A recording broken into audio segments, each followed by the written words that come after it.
Welcome to my new vlog. તો આજે હું તમને હવે ગાજરની સિઝન આવી ગઈ છે તો ગાજરના હલવાની રેસીપી આપવાની છું. તો એની માટે મેં એક બોલ એટલે કે અડધો કિલો જેટલા ગાજરને ખમણી નાખ્યા છે અને ધોઈને ખમણી નાખ્યા છે. આ ગાર્નિશિંગ માટે મેં બદામ રાખી છે. આ જેટલું ગાજર છે એનાથી અડધી હું સાકર નાખીશ અને આ મેં 75 ml દૂધને આટલું બાળીને કરી નાખ્યું છે જેથી આપણો હલવો જલ્દી થઈ જાય. અને આને તમે જો માવો બનાવી નાખો છો તો બહુ જ જલ્દી થઈ જાય છે. અને અહીંયા આગળ મેં 3 ટેબલ સ્પૂન ઘી ગરમ કરવા મૂકી દીધું છે. ઘી ગરમ થાય એટલે હું એની ઉપર આ હલવો એની પર આ ગાજરનું ખમણ નાખી દઈશ. આપણું ઘી ગરમ થઈ ગયું છે. હવે હું આમાં ગાજરનું મેં ખમણ નાખી દીધું છે.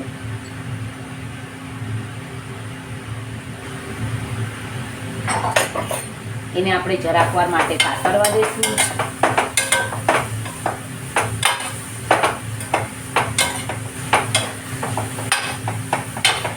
એને આપણે થોડા 5 મિનિટ ઉપર સાતરવા દઈશું અને જરાક વાર જ સાતરવા દઈશું. અને મેં 3 ટેબલ સ્પૂન જેટલું એમાં ઘી નાખ્યું છે.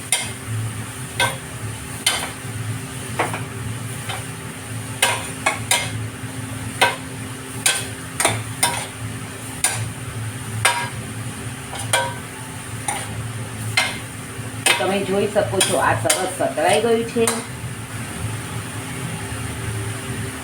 તો હવે હું એને ગેસને ધીમો કરી દઈશ અને હવે હું એમાં આ દૂધ જે આપણે જાડું દૂધ કરીને રાખ્યું છે એ નાખી. તો તમે જોઈ શકો છો આપણું દૂધ એકદમ જ જાડું છે અને આવું મલાઈદાર જ છે દૂધ. કારણ કે એને મેં અડધો કલાક માટે બાળવા દીધું છે પણ એનો માવો નથી કર્યો. જે મારી હંમેશની ચેનલમાં તમે નીચે જઈને જોઈ શકો છો તો માવાના પેંડા બરફી બધું જ મેં આ મારી ડિસ્ક્રિપ્શન બોક્સમાં જશો તો બધું જ તમને મળી જશે. અને હવે હું આને થોડીક વાર માટે આ જે દૂધનો ભાગ છે એને બાળી દઈશ. ઓલરેડી આપણું દૂધ જાડું જ છે.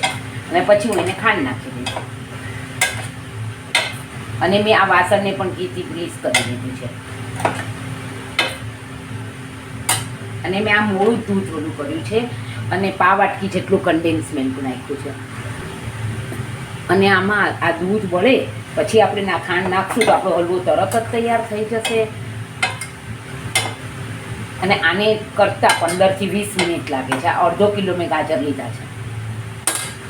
તો તમે જોઈ શકો છો કે આપણું બધું જ દૂધ બળી ગયું છે. હવે આ આપણે આટલું ખાંડ નાખી દઈશું. હવે ખાંડને બળવા દઈશું.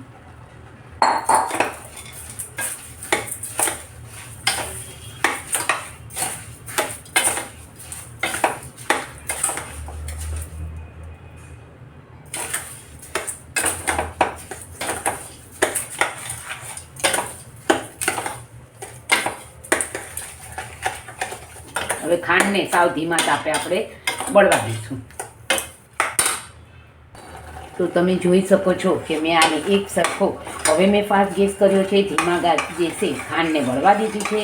લગભગ ઓલમોસ્ટ આપણું તૈયાર થવા માંડ્યું છે. લગભગ ખાંડનું પાણી પણ બળી ગયું છે. હજી આપણે એને 5 મિનિટ માટે હજી એને સાકરનું પાણી બળવા દઈશું. અને પછી એને આપણે સિલ્વર વરખ અને આ બદામની કતરણથી એને ગાર્નિશિંગ કરશું. તો આપણો કલર પણ બહુ સરસ આવ્યો છે અને અંદર માવો પણ સરસ દેખાય છે આપણે.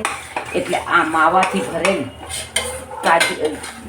ગાજરનો હલવો લગભગ તૈયાર થઈ ગયો છે.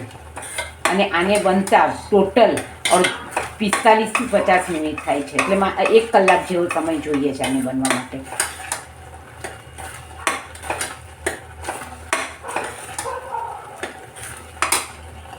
તમે જોઈ શકો છો કે આપણું ખાંડનું સાવ પાણી બળી ગયું છે. તૈયાર થઈ ગયો છે. તો હવે આપણે એને ઠરવા દઈશું. પછી એને ગાર્નિશિંગ કરશું. અને એકદમ આપણે દૂધને ઉકાળ્યું એટલે ઓરવાનો માવો જ બની ગયો છે આમાં. તો હું તમને ઠર્યા પછી પાછું દેખાડીશ. તો તમે જોઈ શકો છો આપણો એકદમ કલર પણ સરસ થયો છે. મેં કોઈ પણ ફૂડ કલરનો ઉપયોગ કર્યો નથી અને એકદમ જ માવા જેવો એકદમ ફાઇન થયો છે. હજી ગરમ છે. આ ઠરશે પછી એની પર અલગથી ગાર્નિશિંગ કરીશ. તો thank you for watching my video. Like, share and subscribe. C you tomorrow.